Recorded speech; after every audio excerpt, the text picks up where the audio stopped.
Hello friends, welcome to home food recipes. આજે આપણે રીંગણ બટાકા અને ટામેટાનું શાક કેવી રીતે બનાવવું એ જોઈશું.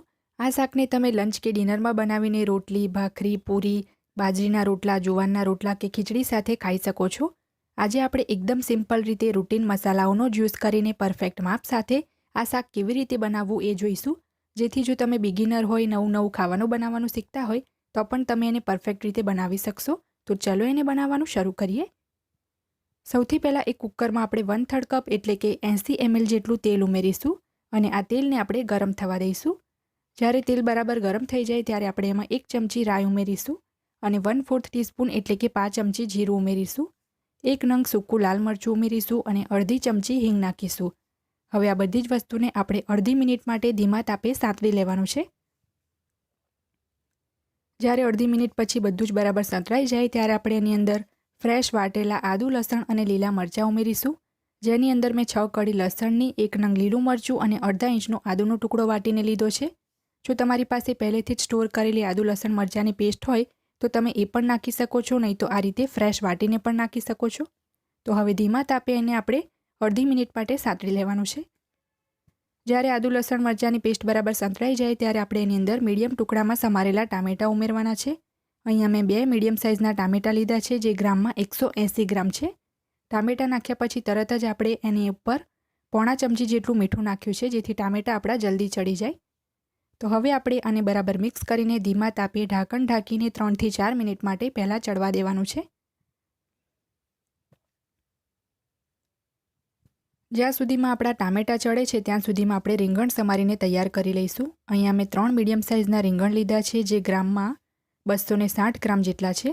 રીંગણને ક્યારે પણ આપણે પહેલેથી સમારીને નથી રાખવાના, નહીં તો એ કાળા પડી જાય છે અને શાકનો કલર પણ થોડોક બદલાઈ જાય છે. તો આ રીતે શાક બનાવતી વખતે જ આપણે હંમેશા રીંગણને સમારવાના છે. રીંગણને અહીંયા આપણે એકદમ નાના ટુકડામાં નથી સમારવાના, આપણે આ રીતના મીડિયમ ટુકડામાં જ એને સમારીશું.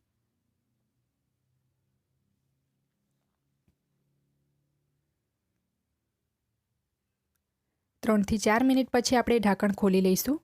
તમે જોઈ શકો છો કે આપણા ટામેટાં એકદમ સરસ ચડી ગયા છે અને પોચા પણ થઈ ગયા છે. તો ટામેટાં આ રીતે સોફ્ટ થઈ જાય એ પછી આપણે એમાં સૂકા મસાલા ઉમેરીશું, જેની અંદર આપણે 1 ચમચી તીખું લાલ મરચું ઉમેરીશું. 1 ચમચી જેટલું આપણે કાશ્મીરી લાલ મરચું ઉમેરીશું, એનાથી શાકનો કલર સારો આવશે. અડધી ચમચી હળદર ઉમેરવાની છે. 1 મોટી ચમચી એટલે કે 1 ટેબલ સ્પૂન જેટલું આપણે ધાણા જીરું પાવડર ઉમેરીશું. 1/4 ટીસ્પૂન એટલે કે 5 ચમચી ગરમ મસાલો ઉમેરીશું અને 1 ચમચી જેટલી ખાંડ ઉમેરવાની છે. હવે આપણે બધું જ બરાબર મિક્સ કરીને બધા મસાલાને 1 મિનિટ માટે ઢાંકીને ચડવા દઈશું, જેથી મસાલામાં પણ કોઈ કચાશ ના રહે.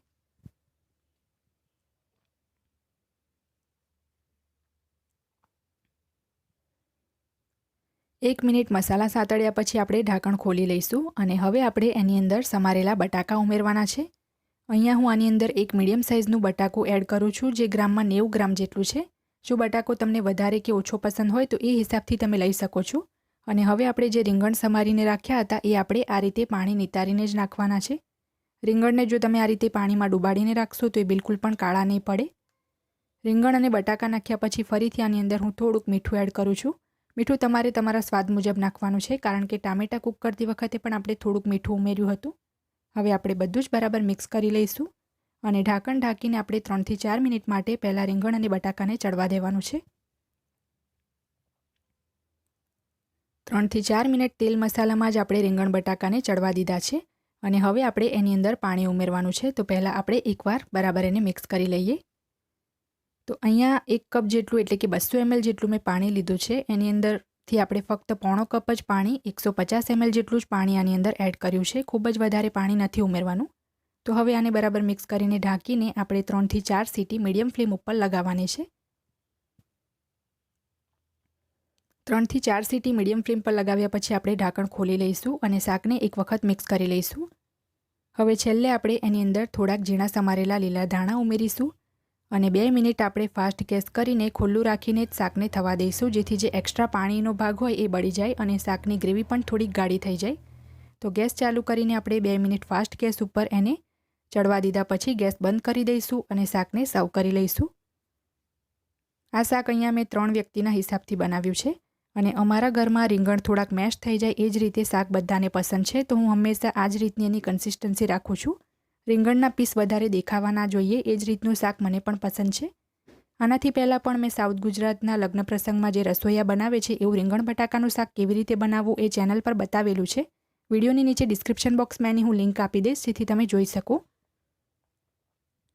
ફ્રેન્ડ્સ, જો તમને મારી આજની આ રેસીપી પસંદ આવી હોય તો મારા વિડીયોને લાઇક અને શેર કરી ચેનલને સબસ્ક્રાઇબ કરવાનું ના ભૂલતા. અને મારો આ જ વિડીયો તમારે હિન્દીમાં જોવો હોય તો એની પણ મેં લિંક નીચે ડિસ્ક્રિપ્શન બોક્સમાં આપી દીધી છે. તો મળીએ નેક્સ્ટ વિડીયોમાં. ત્યાં સુધી આવજો.